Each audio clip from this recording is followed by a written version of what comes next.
Wait या electrochemical theory of corrosion हम उन सिस्टम्स में अप्लाई कर सकते हैं जिसमें कोई एक कंडक्टिंग लिक्विड है, जैसे वाटर, ये सिस्टम में प्रेजेंट हो। सिस्टम में अगर कोई कंडक्टिंग लिक्विड प्रेजेंट होगा तो उस केस में क्या होगा कि वो फैसिलिटेट करेगा कि वहां पर करंट फ्लो करे, और वो करंट जो फ्लो होगा वो कंडक्टिंग मीडियम इस फिनोमेना को फैसिलिटेट करेगा। अब यहाँ ये सवाल आता है कि ये करंट फ्लो क्यों करता है इन केसेस में। तो नॉर्मली जितने भी कोरोसिव एनवायरनमेंट है, उन कोरोसिव एनवायरनमेंट में ये देखा गया है कि जो मेटल है उनमें एक नॉर्मल टेंडेंसी पाई जाती है कि वो ऑक्सीडाइज हुए। उन्होंने इलेक्ट्रॉन रिलीज किया और ये आयंस में कन्वर्ट हो गए। अब ये जो इलेक्ट्रॉन का रिलीज है, इस इलेक्ट्रॉन के रिलीज से वो जो पार्ट जहां पर इलेक्ट्रॉन मैक्सिमम अमाउंट में रिलीज हो रहा है, वो पार्ट एनोड की तरफ बिहेव करने लगता है एक ही मेटल में। और कुछ पार्ट ऐसे होते हैं जहां पर इन इलेक्ट्रॉन्स का कंजम्पशन होता है, ये कंज्यूम होते हैं। तो जहां भी ये कंज्यूम होते हैं वो पार्ट कैथोड की तरह बिहेव करने लगता है। एक एनोडिक पार्ट और एक कैथोडिक पार्ट उस सिस्टम में बन जाता है। तो जब एनोडिक और कैथोडिक पार्ट बनेगा तो उस वहां पर इलेक्ट्रॉन्स फ्लो करेंगे एनोड टू कैथोड, जहां पर इलेक्ट्रॉन जनरेट हो रहा है वहां से कैथोड की तरफ। तो ये जो इलेक्ट्रॉन का फ्लो है ये फैसिलिटेट हो जाता है किससे, जो कंडक्टिंग मीडियम यहाँ अवेलेबल है इस सिस्टम में। इलेक्ट्रोकेमिकल थ्योरी के बेसिस पर हम दो टाइप्स डिसाइड कर सकते हैं कोरोजन के, जिसमें सबसे पहला है हाइड्रोजन इवोल्यूशन टाइप और दूसरा है oxygen absorption type. Hydrogen evolution type और ऑक्सीजन एब्जॉर्प्शन टाइप में जो मेजर डिफरेंस है वो ये है कि हाइड्रोजन इवोल्यूशन नॉर्मली तभी होता है जबकि जो एनवायरनमेंट हो, एनवायरनमेंट मतलब जो मेटल के चारों तरफ जो भी चीजें अवेलेबल हो, वो जो चीजें हैं वो अगर एसिडिक एनवायरनमेंट हो इसका, और एसिडिक एनवायरनमेंट में नॉर्मली हमें पता है कि H प्लस आयन प्रेजेंट रहते हैं। तो इन केसेस में जहां पर कि मेटल के चारों तरफ का एनवायरनमेंट एसिडिक हो, वहां hydrogen evolution type of corrosion हम मान सकते हैं कि वहां पर जो कोरोजन होगा उसमें जो फाइनल प्रोडक्ट होगा वो हाइड्रोजन हाइड्रोजन इवॉल्व करेगा। और सेकंड केस जो हम ले सकते हैं वो है oxygen absorption type of corrosion. Oxygen absorption के केस में नॉर्मली एटमॉस्फेयर में जो ऑक्सीजन अवेलेबल है वो ऑक्सीजन अगर कंज्यूम हो रहा है, और वो ऑक्सीजन कैसे कंज्यूम होगा, उन इलेक्ट्रॉन्स को एब्जॉर्ब करके इन्हें एब्जॉर्ब करेगा, और एब्जॉर्ब करने के बाद ये ऑक्साइड आयन में कन्वर्ट हो जाएगा। ये जो ऑक्साइड आयन है और मेटल ऑक्साइड बनाएंगे। तो ये जो पूरे सेट ऑफ रिएक्शन है जिसमें कि ऑक्सीजन एब्जॉर्ब होता है सिस्टम के द्वारा, वो जो रिएक्शन है वो कहलाता है oxygen absorption type of corrosion. Hydrogen evolution type of corrosion normally उन केसेस में पाया जाता है जहां पर कि हम ट्रांसपोर्ट करते हैं किसी भी कोरोसिव लिक्विड का मेटेलिक पाइप के थ्रू। तो हमें पता है कि मेटेलिक पाइप के थ्रू अगर कोई कोरोसिव लिक्विड पास कर रहा है तो वहां पर सिस्टम के अंदर बहुत सारे जो एनवायरनमेंट होगा नॉर्मली, अगर एसिडिक हो एनवायरनमेंट इसके चारों तरफ का एसिडिक है, जैसे कि हम यहाँ इस फिगर में देख सकते हैं कि ये जो चारों तरफ जो एनवायरनमेंट है वो एसिडिक है, जहां पर कि H प्लस आयन बहुत ज्यादा मात्रा में अवेलेबल है। अब नॉर्मली जो मेटल है उसमें एक पता है आपको कि एक टेंडेंसी पाई जाती है कि ये जो मेटल है ये अपने इलेक्ट्रॉन लूज करेगा, और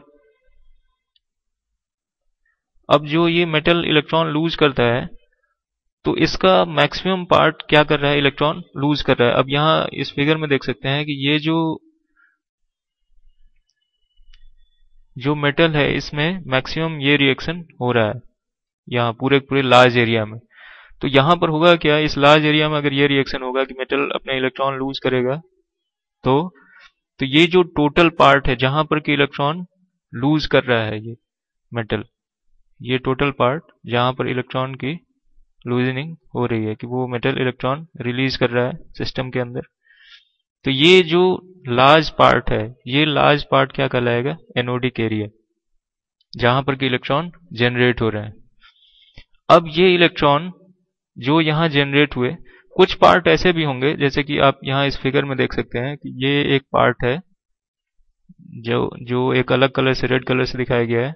इस पार्ट में, यहाँ ये जो पार्ट है, इस पार्ट में ये जो रिएक्शन था, ये मान लिया जाए कि चाहे वो इम्प्योरिटी के कारण या किसी और रीजन से ये रिएक्शन नहीं हो रहा है। तो जब इस पार्ट में ये रिएक्शन नहीं होगा तो यहाँ क्या होगा कि यहाँ चार्ज डेंसिटी कम हो जाएगी पूरे के पूरे, और जो टोटल रीजन है उसके तुलना में। जब चार्ज डेंसिटी कम होगी तो होगा क्या कि ये जितने इलेक्ट्रॉन यहाँ जनरेट हो रहे हैं, ये सभी इलेक्ट्रॉन किधर मूव करेंगे? इधर की तरफ, इसलिए कि यहाँ चार्ज डेंसिटी कम है। ये भी जो इलेक्ट्रॉन रिलीज हुआ ये मूव करेगा इधर की तरफ, इस एरिया की तरफ, क्योंकि यहाँ पर चार्ज डेंसिटी कम है और पूरे के पूरे सिस्टम में चार्ज डेंसिटी ज्यादा है। तो ये जो एरिया है जहां पर ये रिएक्शन नहीं हो रहा है, कि मेटल अपने इलेक्ट्रॉन लूज नहीं कर रहा है, वो बहुत ही छोटा एरिया होगा। तो ये जो एरिया होगा ये बनाएगा स्मॉल कैथोडिक एरिया, जहां पर कि इलेक्ट्रॉन्स एक्यूमुलेट होंगे। अब इलेक्ट्रॉन यहाँ आके एक्यूमुलेट हुए, और यहाँ इसके चारों तरफ आपको पता है कि यहाँ पर अवेलेबल है H प्लस आयंस। ये H प्लस आयंस यहाँ सिस्टम में अवेलेबल है, इसलिए कि सिस्टम का एनवायरनमेंट क्या है? एसिडिक है। तो ये जो H प्लस आयन है ये अट्रैक्ट होंगे यहाँ इधर की तरफ, इस पॉइंट की तरफ, और ये इस इलेक्ट्रॉन को, जो इलेक्ट्रॉन यहाँ एक्यूमुलेट हुआ है उसको एब्जॉर्ब करेंगे, और एब्जॉर्ब करके किस में कन्वर्ट हो जाएंगे? हाइड्रोजन में। इसीलिए ये देखा जाता है कि जब एसिडिक एनवायरनमेंट हो तो वहां पे ये जो H प्लस आयन जो अवेलेबल है यहाँ, ये H प्लस आयन, यहाँ हम लिख सकते हैं 2H प्लस प्लस, ये दो इलेक्ट्रॉन एब्जॉर्ब करेगा और किस में कन्वर्ट हो जाएगा? हाइड्रोजन गैस में। ये हाइड्रोजन, तो इस सिस्टम में ऐसा दिखेगा जैसे कि हाइड्रोजन गैस इवॉल्व हो रही है। तो जिस तरह के सिस्टम में ये हाइड्रोजन गैस इवॉल्व होती है ड्यूरिंग कोरोजन, तो वो जो सिस्टम होता है वो कहलाता है hydrogen evolution type of corrosion. और ये नॉर्मली एसिडिक एनवायरनमेंट में होता है, ये नॉर्मल जो बेसिक एनवायरनमेंट है उसमें नहीं हो सकता है। और यहाँ पर एनोडिक एरिया बहुत बड़ा होता है जबकि कैथोडिक एरिया छोटा होता है।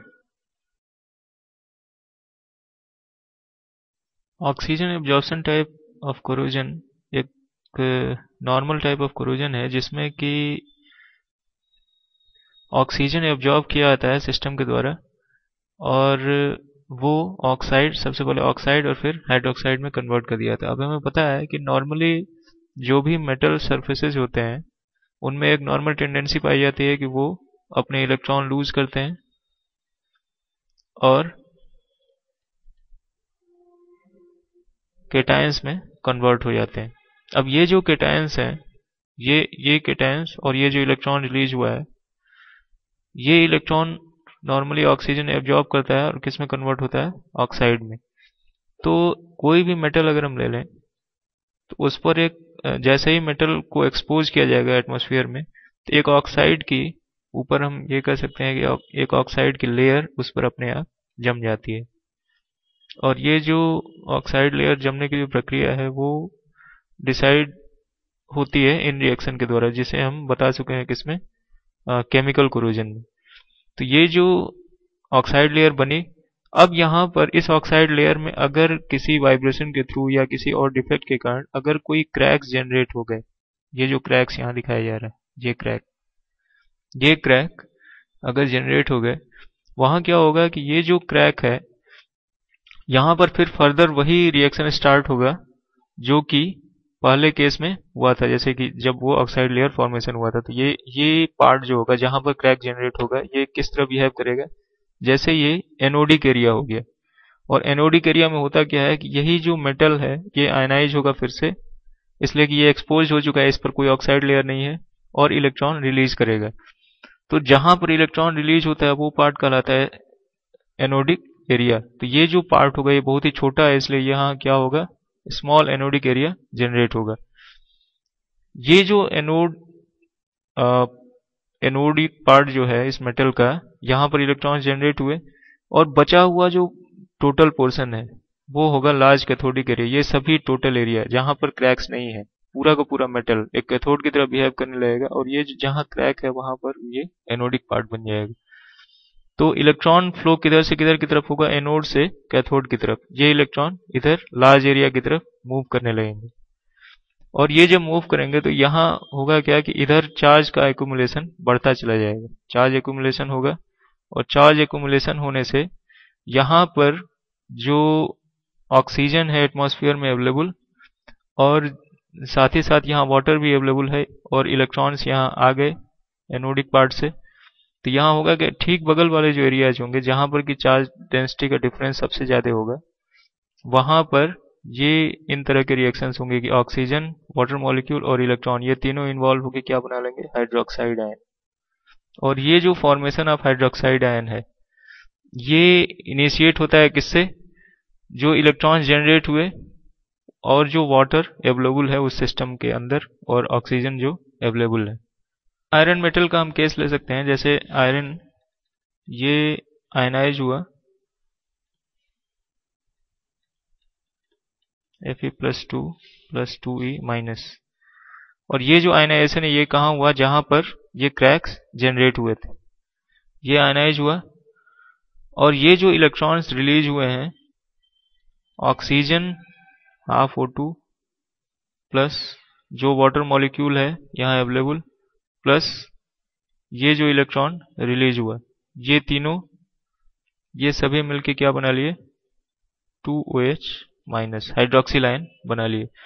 तो ये जो आयरन था वो उन क्रैक्स के जगह पर किस में कन्वर्ट हो जाएगा? Fe+2+2OH-, ये जो फाइनल प्रोडक्ट जो आया दिस प्लस दिस, और ये किस में कन्वर्ट हो गया? FeOH वोल्टेज, फेरस हाइड्रोक्साइड बन गया। अब अगर यहां पर ऑक्सीजन ज्यादा अमाउंट में है, ये हम कह सकते हैं इफ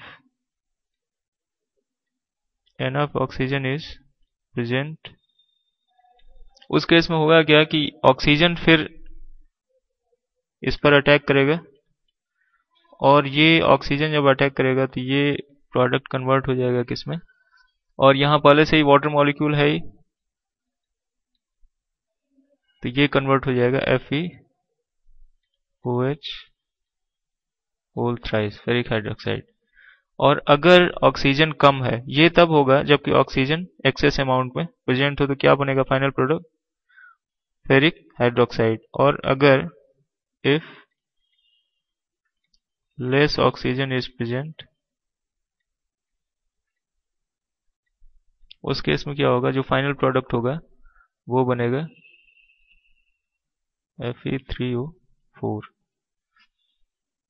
तो ये ऑक्सीजन की अवेलेबिलिटी और ऑक्सीजन की नॉन अवेलेबिलिटी पर जो प्रोडक्ट्स बनते हैं वो डिफरेंट हो जाते हैं। ऑक्सीजन की अवेलेबिलिटी पर प्रोडक्ट बनेगा FeOH होल थ्राइस, और ऑक्सीजन की नॉन अवेलेबिलिटी पर या लेस अवेलेबिलिटी पर प्रोडक्ट बनेगा Fe3O4।